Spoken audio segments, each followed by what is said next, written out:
పూర్తి సమాచారం మా ప్రతినిధి సిద్ధార్థ్ అడిగి తెలుసుకుందాం. సిద్ధార్థ్.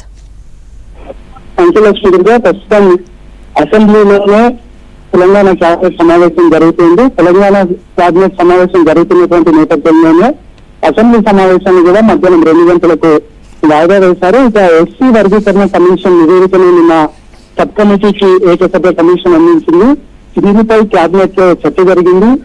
ఎస్సీ వర్గీకరణ కమిషన్ నివేదికకు క్యాబినెట్ ఆమోదం తెలిపినట్టు తెలుస్తా ఉంది.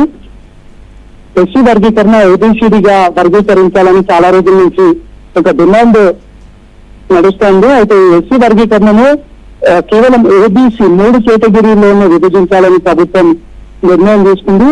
ఎస్సీ ఏ కేటగిరీలో ఎస్సీలో అత్యంత వెనుకబడినటువంటి కులాలు, సంచార కులాలు అంటే ఉపకులాలన్నింటినీ ఏ కేటగిరీలో వేయాలని ప్రభుత్వం కమిషన్ నివేదికలో ఉంది. దీన్నే ప్రభుత్వం ఇంప్లిమెంట్ చేద్దామనే ఆలోచనలో ఉంది. ఇది 1% ఉంటుందని ప్రస్తుతం అందుతున్నటువంటి సమాచారం. ఇక గ్రూప్ 2లో అంటే బి కేటగిరీలో మాదిగలు ఇప్పటి వరకు ఉన్నారు, వాళ్ళని మాదిగలను కంటిన్యూ చేయాలి. వాళ్ళు 9% ఉన్నట్టు వాళ్ళకి వెళ్ళింది.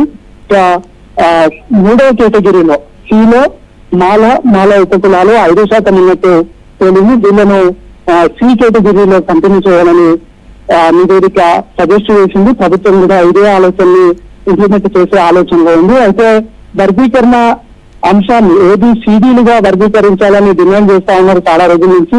ప్రభుత్వం మాత్రం ఇప్పుడు ఇచ్చినటువంటి కమిషన్ నివేదిక ఆధారంగా ఏబిసి వరకే కన్ఫర్మ్ కావాలని ఒక నిర్ణయం తీసుకునే అవకాశం ఉంది. దీనిపైన ఫర్దర్ గా అంటే ఇప్పటి వరకు ఏబిసిడి వర్గీకరణ కావాలనుకుంటున్నటువంటి వాళ్ళు ఏ విధంగా రియాక్ట్ అవుతారో చూడాలి. అయితే చాలా రోజుల క్రితం కూడా ఈ మాదిగ పంచాయతీ అంటే దీని కాన్ఫ్లిక్ట్ అంశం వచ్చినప్పుడు కూడా సూత్రప్రాయంగా కొంతమంది నిపుణులు సజెస్ట్ చేసినటువంటి విషయం ఈ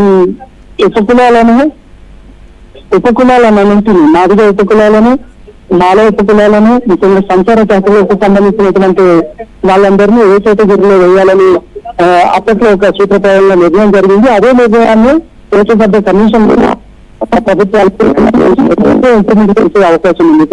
మిగతా బి కేటగిరీలో బిలో మాదిగ ఉపకులాలకు సంబంధించినటువంటి వాళ్ళని 9% డిక్లేర్ చేశారు. సిలో మాల ఉపకులాలకు సంబంధించినటువంటి వాళ్ళని 5% డిక్లేర్ చేసే అవకాశం ఉంది. కాసేపటినే దీన్ని క్యాబినెట్ ఆమోదించింది. దీన్ని అసెంబ్లీలో చర్చిస్తారు. అసెంబ్లీ చర్చ తర్వాత దీన్ని ఆమోదించే అవకాశం ఉంది. ఈ ఆమోదించినటువంటి తీర్మానాన్ని కేంద్రానికి పంపనున్నారు. Right, thank you Siddharth.